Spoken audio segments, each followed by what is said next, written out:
And as you can see, we've come to a pool job today, and we discovered that 2 of the steps on this ladder have been broken, and this is a very unsafe situation, especially for the little kiddos.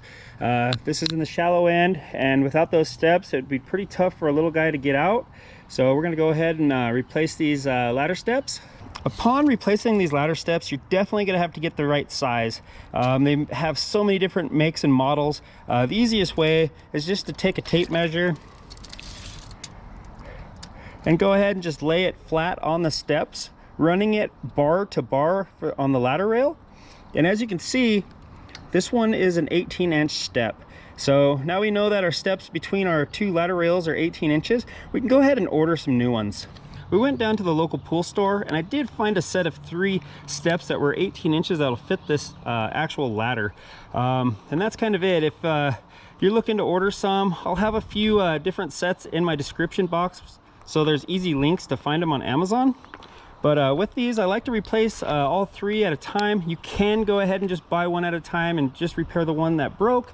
But chances are, if one broke, the other ones might be ready to break also. When your actual steps arrive, or you do find them at your local pool store, the first step is we're going to pull the ladder out of the actual pool. And a lot of times there's a bolt on each one of these rails, and it's either going to be a 1/2 inch or a 9/16. And you're going to want to just lift up the escutcheons and loosen up those bolts, and that ladder should come easily out of those holes. So we'll go ahead and pull our ladder out. And when you pull it up, you want to make sure that you run it straight up the sides of the pool, especially if you have a vinyl liner. You don't want to lose those 2 ladder bungs on the bottom of the actual ladder. With our new ladder steps, they're going to come with all of the hardware normally also.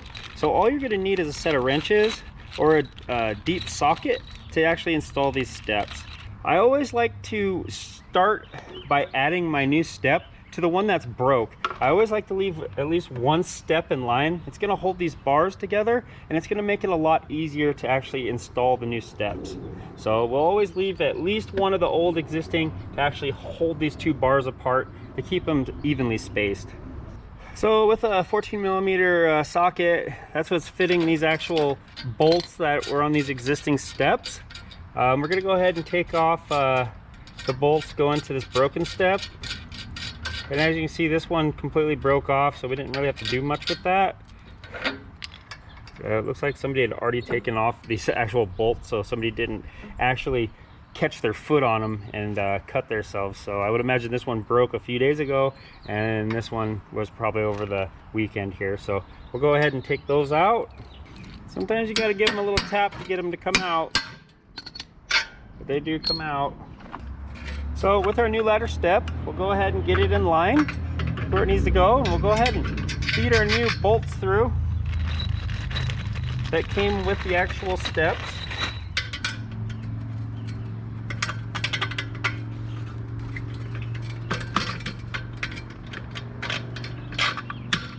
Like that.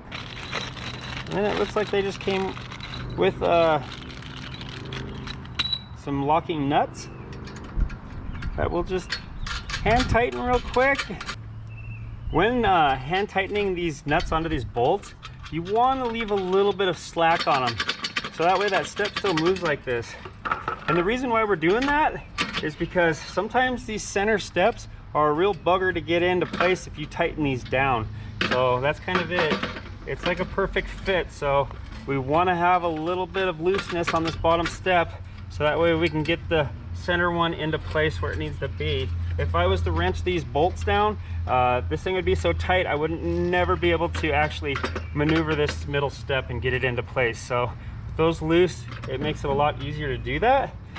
And that's it. We'll do a finish tighten on all these nuts and bolts after we get all of our new steps on. That's it. It's always good to have a set of wrenches and a socket set when you're doing this, because you never know when you're going to have to actually hold one of the bolts with the actual wrench to get the nut off the back of it. We're going to go ahead and keep the one step that was good. We'll put it in our pump room just in case we ever have an accident where one of these steps break again. We'll have a replacement on hand, so that way we can keep using the pool while we order a new one. So there we have it. We got our 3 steps installed. Didn't take nothing but a couple sockets and a wrench, and that's it. They're all nice and snug, so we can go ahead and put our ladder bungs back in, and we'll go ahead and install this ladder back into the pool. Now that we got our brand new steps installed on our ladder, as you can see, these ones are metal, and they do have little traction plates on them and some little traction in the middle, so they're not bad little steps. And like I said, these three were under $100, and that's kind of it. I'll have a link for this in my description box, so you can get yourself a set of these if you need them. These ones did measure 18 inches, and like we showed in the beginning of the video, we just want to measure the width between the actual two rails to get our step size. So with our ladder bungs in place so we don't scratch the liner, we'll go ahead and ease our ladder down gently. With our ladder back in the pool, and the ladder rails are actually in our mounts in the actual concrete decking, the only thing left to do now is to go ahead and tighten the two bolts that we loosened up that locked this ladder and held it into place. So we'll go ahead and give these a tighten with either a 9/16 or a 1/2 inch wrench. And once that's all tightened down, we can just go ahead and slide our escutcheons down, and our job's done. With our ladder steps replaced and the kids being able to be safe getting in and out of this pool, we have another happy pool with Pool Elementary.